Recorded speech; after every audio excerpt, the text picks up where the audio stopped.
అక్కడ ఉన్న అధికారులు తప్పంటారు కదా, నిర్వహించలేకపోయారు. ఆరోపణలు చేసే ముందు ఆధారాలతో సహా ఆరోపించాలి. నేను గతంలో ఇవన్నీ ఇష్యూస్ పైన ఫైట్ చేసినప్పుడు విత్ ఎవిడెన్సెస్ నేను బయటకు తీసుకొని వచ్చి చెప్పిన. ఎవిడెన్సెస్ ప్రారంగా న్యాయ పోరాటం చేసినాము. అది సింగిల్ బెంచ్ కానీ డివిజనల్ బెంచ్ లో గెలవడం జరిగింది.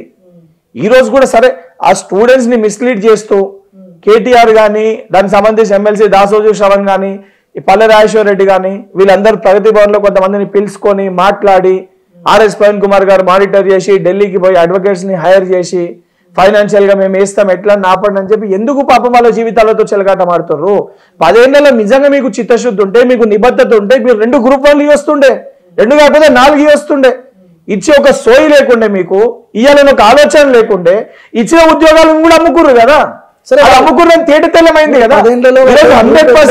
100% ట్రాన్స్పరెన్సీ తోటి సంవత్సరం కాదు 17 నెలల మా పరిపాలనలో ఎక్కడ కూడా 10th క్లాస్ పేపర్కి వెళ్ళి మొదలు పెడితే పెట్టిన ప్రతి ఎగ్జామినేషన్ కూడా 100% ట్రాన్స్పరెన్సీ తోటి ఇంటిగ్రిటీ తోటి ఎగ్జామినేషన్స్ ని ఆ సంబంధించిన రిక్రూట్మెంట్ బోర్డ్స్ కండక్ట్ చేసినాయి.